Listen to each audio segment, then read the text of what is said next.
주님의 은혜와 평강이 함께 하시기를 빕니다.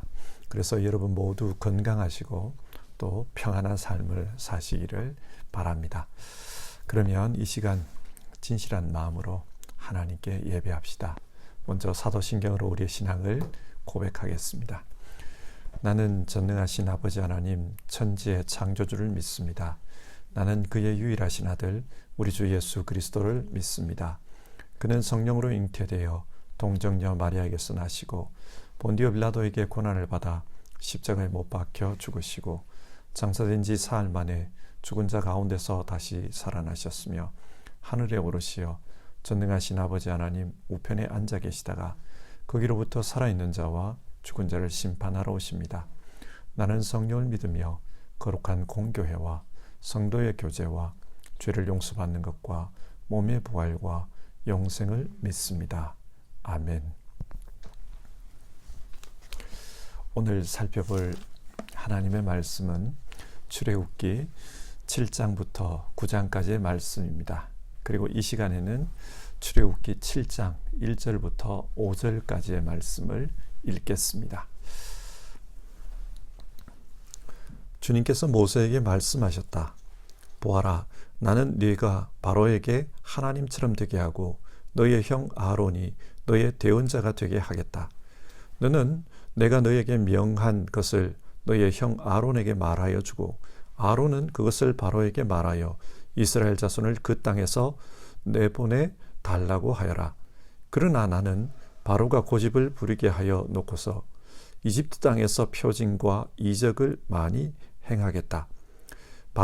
바로가 너희의 말을 듣지 않을 때에 나는 손을 들어 큰 재앙으로 이집트를 치고 나의 군대요 나의 백성인 이스라엘 자손을 이집트 땅에서 인도하여 내겠다. 내가 손을 들어 이집트를 치고 그들 가운데서 이스라엘 자손을 이끌어낼 때에 이집트 사람들은 내가 주님임을 알게 될 것이다. 아멘. 성경의 전체 주제는 하나님 나라입니다. 그래서 예수님도 공생애를 시작하시면서 제일 먼저 하나님의 나라가 가까이 왔다. 회개하고 복음을 믿으라. 그렇게 말씀하셨습니다. 하나님 나라를 전하셨습니다. 그러면 성경이 말하는 하나님 나라가 무엇입니까? 우리에게는 이것이 중요합니다. 사람들은 흔히 하나님 나라를 죽은 다음에 가는 나라라고 생각합니다. 그러나 성경이 말씀하는 하나님 나라는 죽은 다음에 가는 나라가 아닙니다. 하나님 나라라는 말을 쉽게 풀어보면 하나님께서 왕으로 다스린다. 그런 뜻입니다. 그러니까 하나님께서 다스리는 곳, 그곳에 하나님 나라가 있습니다. 그것이 이 세상이든 저 세상이든 하나님께서 주님으로서 다스리는 곳, 그곳이 하나님 나라입니다. 그런데 세상에는 하나님이 아닌 가짜가 주인 노릇하는 경우가 있습니다. 이것을 아주 잘 보여주는 예가 출애굽 이야기입니다. 바로를 보십시오. 그는 스스로를 신이라고 생각합니다. 그러면서 이스라엘을 짓밟고 다스립니다. 하나님은 이런 바로를 심판하십니다. 그리고 이 심판을 통해 바로는 가짜이며 하나님이 진짜 세상의 주인이심을 나타내십니다. 출애굽기 7장부터 12장까지의 10가지 재앙 이야기가 바로 이런 이야기입니다. 그러면 오늘 성경 말씀을 같이 살펴보겠습니다. 먼저 7장을 봅시다. 하나님은 모세에게 이집트에 재앙을 내릴 것이라고 말씀해 주십니다. 그러나 바로는 이 재앙에도 불구하고 고집을 부릴 것이다. 하나님께서 미리 예언해 주십니다. 그래서 더 많은 재앙을 당한 후에야 하나님의 백성을 놓아줄 것이라고 합니다. 5절인데요. 내가 손을 들어 이집트를 치고 그들 가운데서 이스라엘 자손을 이끌어낼 때에 이집트 사람들은 내가 주님임을 알게 될 것이다. 하나님께서 이 재앙을 통해 목표로 하는 것은 하나님께서 진짜 세상의 주인이심을 알게 하겠다는 것입니다. 그러니까 이 재앙들은 누가 진짜 세상의 주인인가, 그것에 대한 것입니다. 첫 번째 재앙을 봅시다. 첫 번째 재앙은 나일 강물이 피로 바뀌는 것입니다. 하나님은 왜 이 재앙으로부터 심판을 시작하시는 것일까요? 이집트 사람들은 나일강을 신의 역사로 생각했습니다. 그도 그럴 것이 이집트의 모든 경제, 문화, 역사는 이 나일강으로부터 시작되기 때문입니다. 실제로 이집트의 종교를 보면 많은 신들이 이 나일강과 연관이 있습니다. 예를 들어 하피, 나일강을 수호하는 황소신입니다. 이시스, 나일강을 담당하는 여신입니다. 크눔, 나일강을 수호하는 염소신입니다. 오시리스, 지하세계를 관할하는 신인데 사람들은 나일강이 그 신의 핏줄이라고 생각했습니다. 이처럼 나일강은 이집트의 여러 신들과 연관이 있는 그런 곳입니다. 그런데 하나님께서 이 나일강을 치십니다. 그러자 나일강의 강물이 피로 변하였다고 합니다. 아마 이것을 보았던 이집트 사람들은 이집트의 신들이 피를 흘리며 죽고 있다, 그렇게 생각했을 것입니다. 그리고 현실적으로는 이집트 경제의 핵심인 이 나일강이 썩어가고 있는 거예요. 21절을 보면 물고기가 죽었다고 합니다. 그리고 강에서 썩은 물 냄새가 났다고 합니다. 하나님은 이 일을 통해 17절 하나님께서 참신이심을 보여주고 계십니다. 그러나 바로는 여전히 그 하나님을 인정하지 않습니다. 왜죠? 22절 이집트의 마술사들도 모세가 행한 이와 비슷한 이적을 행했기 때문입니다. 하나님은 지금 바로의 마음을 완악해지도록 그렇게 만들고 계시는 겁니다. 그래서 이집트 술사들이 그 이적을 행하도록 내버려 둔 거예요. 이어서 8장의 말씀을 보겠습니다. 1절인데요. 하나님은 바로에게 나의 백성을 보내라. 그들이 나를 예배할 수 있게 하여라. 그렇게 말씀합니다. 하나님의 요구는 이스라엘이 하나님을 섬기게 풀어주라는 것입니다. 이스라엘은 하나님의 제사장입니다. 제사장 노릇할 수 있도록 풀어주라. 그걸 말씀합니다. 하지만 바로가 보기에 이스라엘은 노예에 불과합니다. 자신을 위해서 일하는 기계에 불과합니다. 그래서 하나님의 요구를 듣지 않습니다. 이에 하나님은 두 번째 재앙을 내리시는데 그 재앙은 개구리 재앙이었습니다. 그런데 왜 하필 개구리일까요? 이집트에서 개구리는 복의 상징으로 여겨집니다. 한국 사람들은 돼지 꿈꾸면 복 꿈꾸었다 그러잖아요. 그처럼 이집트에서는 개구리가 그렇습니다. 왜냐? 개구리는 수없이 많은 알들을 낳습니다. 다산의 상징이에요. 그래서 이집트에서 출산을 돕는 신 헥트의 모양이 개구리였습니다. 이집트 사람들에게 개구리는 좋은 동물이었습니다. 그런데 그 개구리가 재앙이 되어서 자기들을 괴롭히고 있어요. 집 안에 들어오고 침실에 들어오고 심지어 밥그릇에까지 이 개구리가 넘쳐납니다. 재앙이 되었습니다. 복이라고 생각했던 것이 재앙이 되어서 돌아온 겁니다. 이어서 세 번째 재앙이 소개되고 있는데요. 하나님은 모세에게 지팡이로 땅에 먼지를 치라고 합니다. 그러자 온 땅에서 이 먼지가 이로 변했다고 합니다. 이로 번역된 이 말은 아주 작은 벌레, 곤충인 것 같아요. 이 곤충들이 사람과 가축에게 덮쳐서 해를 끼칩니다. 이집트의 마술사들도 이와 똑같은 능력을 한번 행해 보려고 애를 썼지만 그렇게 할 수가 없었어요. 그래서 이들이 이 재앙은 하나님의 권능으로 말미암은 것이다, 그렇게 말을 합니다. 자, 여러분, 하나님께서 왜 이 재앙을 내리셨을까요? 신학자들은 이 재앙이 사막의 신과 연관이 있다고 봅니다. 이집트 사람들은 사막의 신을 섬겼습니다. 나일강을 벗어나면 다 사막이니까요.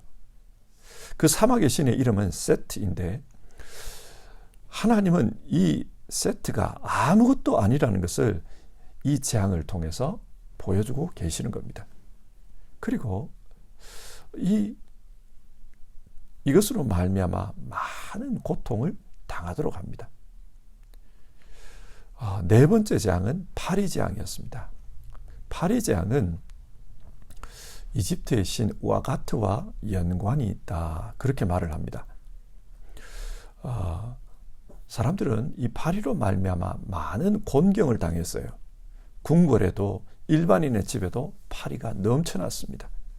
그래서 바로와 신하들 역시 이 파리 때문에 굉장히 괴로움을 당했습니다. 하지만 희한하게도 이스라엘 백성들이 머물고 있는 고센 땅에는 이 파리떼가 없었습니다. 그래서 사람들은 이 재앙이 이집트에 내린 이스라엘의 하나님의 재앙이라는 것을 알게 됐습니다. 그런데 하나님께서는 왜 파리 재앙을 내리십니까? 목적이 분명해요. 20절을 보면 내 백성을 보내라. 그들이 나에게 예배를 드리게 하여라. 하나님은 이스라엘이 하나님을 섬기는 제사장으로 살 수 있게 하라는 것입니다.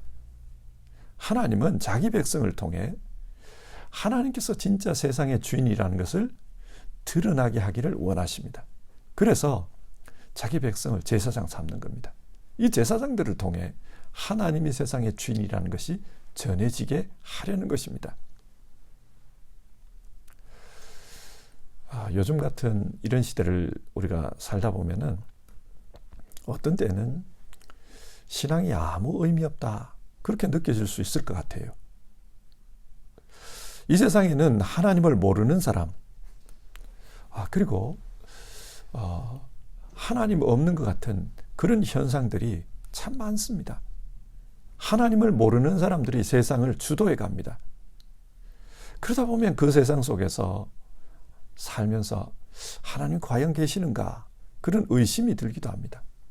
그리고 어떤 사람들은 말하기를 신앙이란 인간의 생각을 쇠뇌해서 하나님이 있다라고 말하는 것에 불과하다, 그렇게 가르칩니다.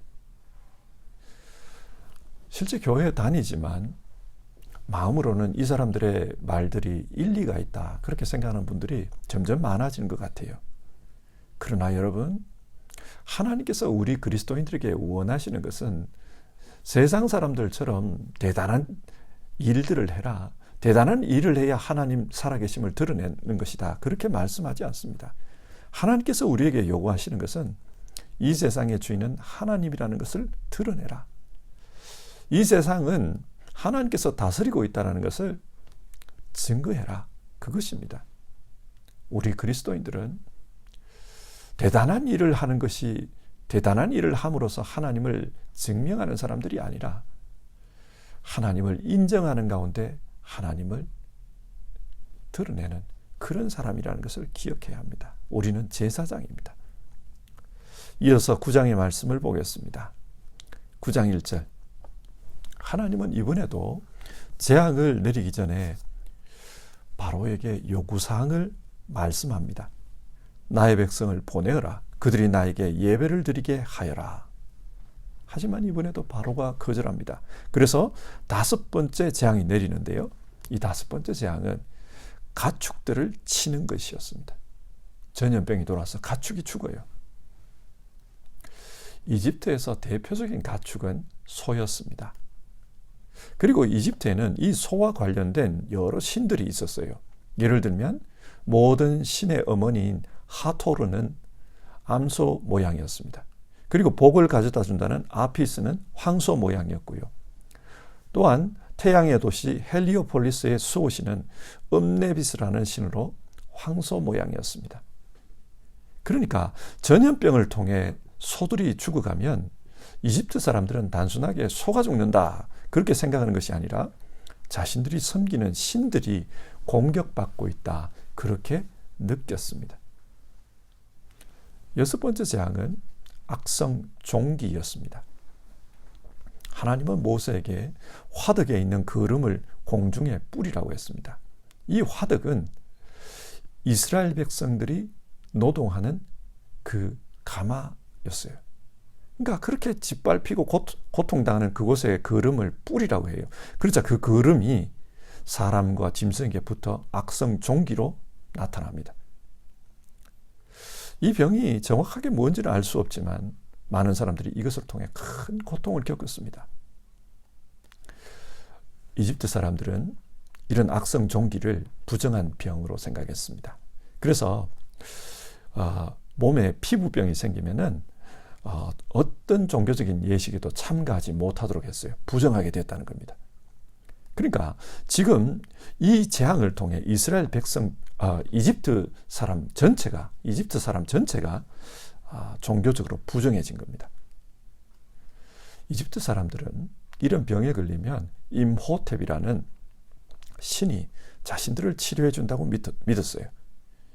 하지만은 이번에는 아무런 효력이 없었습니다. 그래서 11절을 보면 그 마술사들도 몸에 종기가 났다 이런 말이 나옵니다. 그런 치료의 신을 섬기는 사람들도 몸에 종기가 났어요. 이런 재앙이 있었지만 여전히 바로의 마음은 완악했습니다. 그래서 7번째 재앙이 내리는데요. 7번째 재앙은 우박이었습니다. 이번에도 하나님은 재앙을 내리기 전에 바로에게 똑같은 요구를 합니다. 이스라엘을 내보내서 하나님을 섬기게 해라. 하지만 바로는 거부합니다. 그러자 하늘로부터 엄청난 우박이 떨어졌다 그래요. 인류 역사를 보면 어떤 경우에는 1kg짜리 우박이 떨어진 경우도 있다고 합니다. 1kg짜리가 얼음 덩어리가 하늘로부터 떨어지면 그건 맞으면 사람은 살 수가 없습니다. 여하튼 이 이집트에도 엄청난 우박들이 떨어졌다 그래요. 근데 하나님께서 왜 이 우박 재앙을 내렸을까요? 이집트는 농사로 먹고 사는 나라입니다. 그런데 이 추수기에 우박이 떨어진 겁니다. 그러면 한 해 농사가 망치는 겁니다. 이집트의 경제를 때린 겁니다. 이집트 사람들은 잘 먹고 잘 사는 게 좋아서 여러 가지 신들을 섬겼습니다. 자신들에게 풍요를 가져준다고 여러 신들을 섬겼습니다. 하늘의 여신, 생명의 여신, 곡식의 여신 그런 신들을 섬겼는데 그런데 우박 때문에 농사가 완전히 망쳤어요. 하나님은 이 일들을 통해 이집트가 섬기는 신들이 참신이 아님을 사람들에게 보여주고 있습니다. 자, 오늘 말씀을 한번 정리해 봅시다. 오늘 말씀은 하나님께서 이집트에서 내린 첫 번째부터 7번째의 재앙 이야기입니다. 하나님은 이 재앙을 내리기 전에 바로에게 요구하셨습니다. 내 백성을 내보내라. 그래서 나를 섬기게 해라. 하나님을 섬기고 예배하는 사람으로 살 수 있게 하라고 했습니다. 하지만 바로는 거부합니다. 왜 거부합니까? 예배받고 섬김받아야 될 것은 자기 자신이라고 생각하는 거예요. 자기가 세상의 주인이라고 생각합니다. 그렇게 고집을 부리다가 결국 하나님으로부터 재앙을 받게 되었습니다. 하나님은 이 재앙을 통해 하나님이 참신이심을 드러냅니다.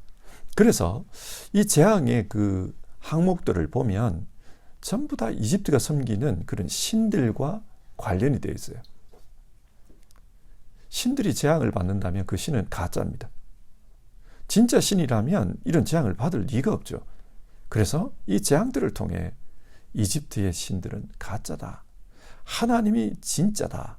그것을 보여주고 있는 겁니다. 성경은 하나님 나라를 가르친다고 했습니다. 근데 하나님 나라가 무엇입니까? 하나님께서 이 세상의 진짜 주인이시다. 그 주인의 다스림 속에서 살아야 한다. 그게 하나님 나라입니다.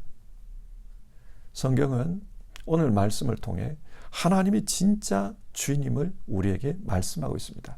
그렇다면 우리가 해야 될 일은 그 진짜 신이신 하나님의 다스림 속에서 살아가는 것입니다. 어떻게 살아갑니까? 하나님이 주인이시기 때문에 그 주인을 예배해야 합니다. 그 주인을 높여드려야 합니다. 우리 그리스도인들은 세상에 특별한 일을 하라고 요구받는 사람들이 아니라 하나님을 섬기며 하나님을 예배하는 가운데 하나님 나라를 드러내라, 그 요구를 받고 있는 사람들입니다. 하나님의 하나님 되심을 나타내는 것, 그것이 우리 그리스도인들에게 하나님이 요구하시는 것입니다. 그런데 스스로 그리스도인이라고 하면서 하나님을 주인으로 인정하지 않는다면 어떻게 될까요? 요즘 많은 경우 그렇지요. 하나님을 자기 그 어떤 성공의 도구로 생각하는 분들도 있고, 또 자기가 원하는 것을 얻기 위한 그런 통로로 생각하시는 분들도 있습니다.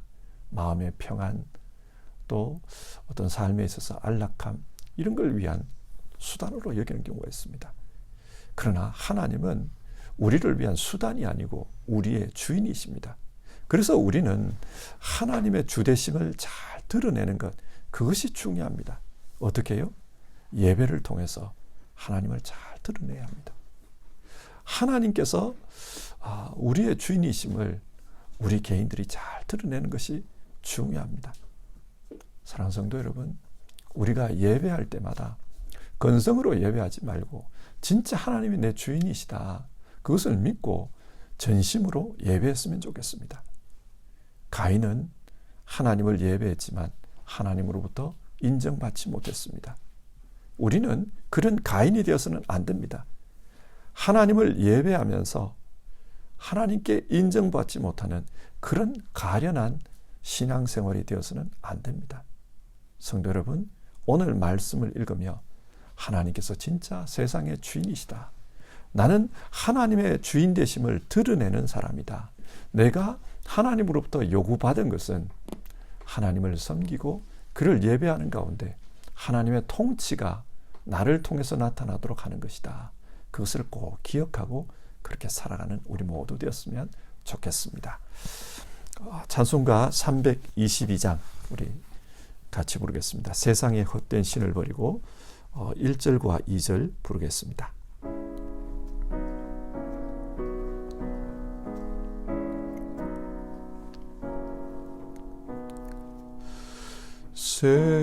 세상의 헛된 신을 버리고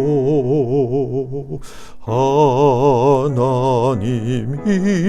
이름 높여 기리세, 온 천하 백성 모두 나와서 다 같이 하나님만 섬기세. 세상의 헛된 우상 버리고 인간의 모든 부귀영화와 거짓과 불의 모두 버리고 온전히 하나님만 섬기세. 아멘. 우리 이 시간 같이 기도하겠습니다. 하나님께서 우리에게 원하시는 것은 하나님께서 이 세상의 참신이심을 드러내는 것입니다. 우리가 이 시대의 제사장으로 살아가는 것을 원하십니다. 그래서 우리를 통해 하나님의 통치, 하나님의 나라가 나타나는 것을 원하십니다. 사랑하는 성도 여러분, 이 문제를 가지고 우리 같이 기도합시다.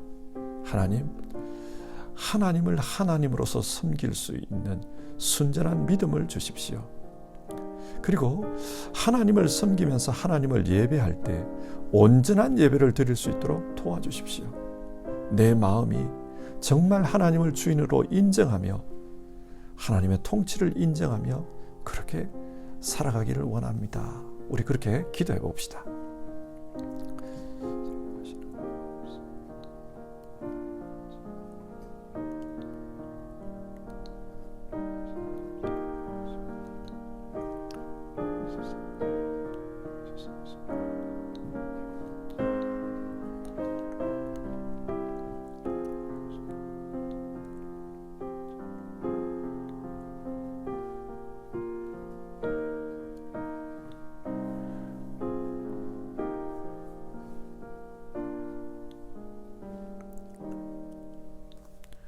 하나님, 오늘 성경 말씀을 통해 하나님께서 세상의 참된 주인이심을 우리가 살펴보았습니다. 우리 모두는 이 세상에서 살면서 하나님의 주인 되심을 드러낸 그런 사명을 가지고 있는 사람이라고 우리 말씀 나눴습니다. 하나님께서는 우리에게 바로 같은 사람이 되라고, 능력 있는 사람이 되라고, 권력자가 되라고, 그리고 풍요를 추구하는 사람이 되라고 요구하신 것이 아니라 하나님의 살아계심을 드러내는, 주인 되심을 드러내는 사람이 되라고 요구하셨습니다. 우리 그리스도인으로서 살면서 우리에게 주어진 이 사명들을 잘 기억하게 하옵소서. 그리고 하나님을 예배하며 살아갈 때 전심으로 예배할 수 있게 도와주시고 온전히 하나님의 주인 되심을 인정하며 그렇게 사는 우리 되게 하옵소서. 그래서 우리를 통해 하나님의 통치가 이루어지고 우리를 통해 하나님의 살아계심이 이 세상에 증거되는 그런 삶을 살 수 있도록 도와주시옵소서. 오늘도 우리 성도님들 정말 하나님을 믿으며 하나님을 더 높이기를 원하며 예배하고 기도할 때 성령 하나님 우리 가운데 오셔서 우리를 하나님의 영으로 충만케 해주시고 하나님의 은혜로 채워주시고 정말 전심으로 하나님 섬길 수 있는 그런 마음들을 우리에게 허락해 주시옵소서. 우리 주님 예수님의 이름으로 기도드립니다. 아멘. 주기도문으로 아침 예배를 마치겠습니다. 하늘에 계신 우리 아버지, 아버지의 이름을 거룩하게 하시며 아버지의 나라가 오게 하시며 아버지의 뜻이 하늘에서와 같이 땅에서도 이루어지게 하소서. 오늘 우리에게 일용할 양식을 주시고 우리가 우리에게 잘못한 사람을 용서하여 준 것 같이 우리 죄를 용서하여 주시고 우리를 시험에 빠지지 않게 하시고 악에서 구하소서. 나라와 권능과 영광이 영원히 아버지의 것입니다. 아멘.